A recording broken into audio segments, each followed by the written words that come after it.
I keep a clean body. I have clean habits. I eat healthy foods. I exercise. I care for my environment and planet. I abuse no substance or drug. I am strength. There are three areas critical to the success of the Black community in Africa and the African diaspora. They are culture, education, and economics. In this video series, we continue to examine issues and concepts related to creating a culture to develop self-love, which those who care about the Black community may examine and consider. Again, we will define culture. We must define it because most of us have wrong ideas about culture. We think culture is the music we listen to, or the style of clothing we wear, or our celebrations and holidays, or what we eat with a fork, knife, or spoon, or with our hands. Those things and activities are not culture. Culture comes from the word cultivate, which is related to the domestication and growth of plants. Culture is like a gardener who cultivates a young plant by tying it to a stand for support, putting it in a certain location, and watering it. The gardener does that to foster the growth of the plant to become tall and strong, so it does not grow bent and crooked, so it does not become a weed. The gardener does this with labor, care, and study to ensure that her plants are the best. Culture is a way to cultivate and civilize people. This is done by tying people to universal laws and standards of behavior based upon a foundational premise: do good, do no harm. So people will grow strong, not bent and crooked. Care for the children, women, and men of Black communities by making sure that they are at their best. You can do this by tying yourself, your family, and your people to the universal laws called the guiding principles of peace and unity. This is how your ancestors built advanced civilizations that lasted for thousands of years. The world admires or denies our building of the great pyramids and temples, universities and libraries, agriculture and industry, vast cities and wealth. But you must look at how we did those things. Those achievements were products of advanced social organization. Social organization based upon universal laws.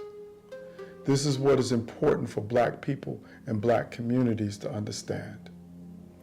That is what the guiding principles of peace and unities will help you do today. Currently, Black communities live in varying levels of social chaos, corruption, poor health, and economic stagnation. Because we are holding on to conditioned behaviors from slavery and colonialism. It is these conditioned behaviors which have destroyed self-love within us and within our communities.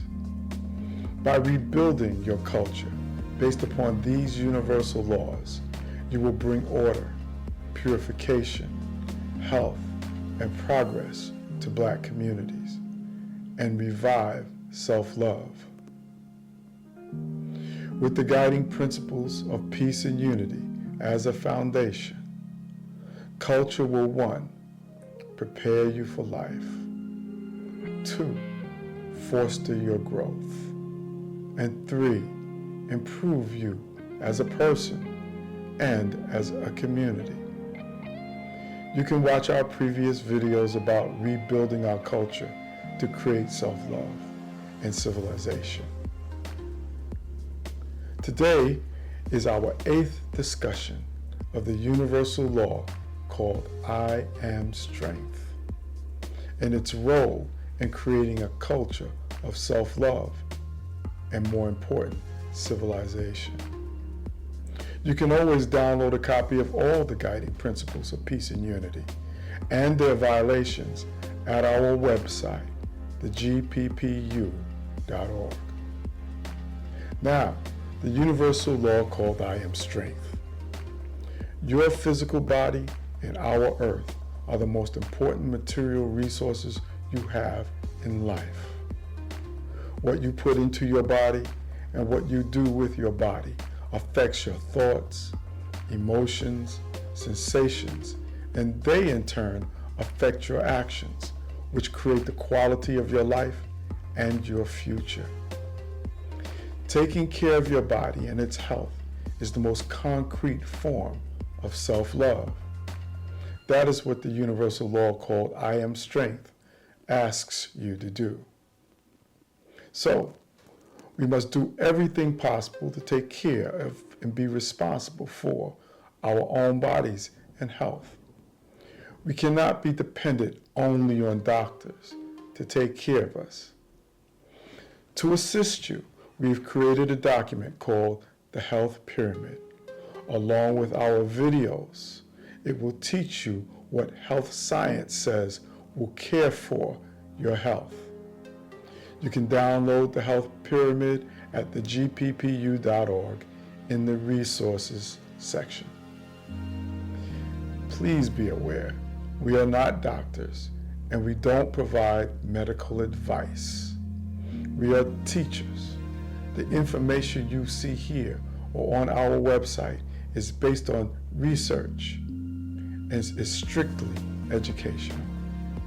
Please do your own research and consult your own doctor before implementing or using anything you see here or on our website. Confirm and test everything, because by doing this work, you are creating a new way of life for yourself, your family, and your community. A good way to start is by paying attention to your body. When you eat or drink something, focus on how your body responds to it. Do you feel more energy, mental clarity, relaxation? Do you feel good? Or do you feel random aches and pains, burning sensations, lack of mental focus, or brain fog? Do you feel tired? Do you fall asleep when you're not supposed to? Are you unable to sleep when you should? Are you feeling any of these destructive effects? Your body will show you if what you're putting into it is good or bad for you. Watch the following video. It's called Your Genes, Your Food, Your Diseases.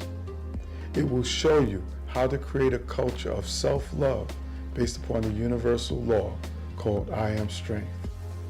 You can watch our previous I Am Strength videos too. Do good, do no harm.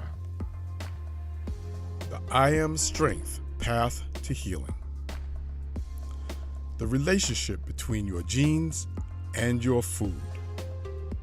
Have you ever wondered why and how diseases run in families? You hear people say it all the time. My mother, father, uncle, aunt, brothers, sisters had heart disease, cancer, mental illness, and other diseases. I'm afraid I might get it, they say. Doctors and scientists tell you it's genetic, that you share common genes and therefore common diseases. But that's only part of the story. Genes are programs that show your body how to make and do things the body needs to stay healthy. Genes allow diseases when your body does not have the nutrients that will allow the genes to do their jobs. Genes also fail to prevent diseases when they are exposed to substances that do not allow the genes to do their job. Families usually eat the same recipes and foods from one generation to the next. These recipes and foods are usually a source of great pride. That is the problem. Traditional family recipes and habitual food choices may not provide the nutrients certain genes need to protect the body by making what the body needs to stay healthy. That is called gene-related disease. When these traditional recipes and habitual food choices are eaten generation after generation, gene-related diseases reoccur generation after generation. For example, if osteoporosis strikes generations of women in your family, eating foods rich in calcium, magnesium, and related nutrients will be needed. Even vitamin, mineral supplementation may be needed generation to generation. This will allow the targeted genes to do their job and prevent osteoporosis. The same thing happens when your family members, generation after generation, consume substances that prevent genes from doing their jobs of protecting and helping the body stay healthy. Substances like tobacco, alcohol, sugar, pesticides, and other toxic materials. Now, let's look at gene-specific diseases.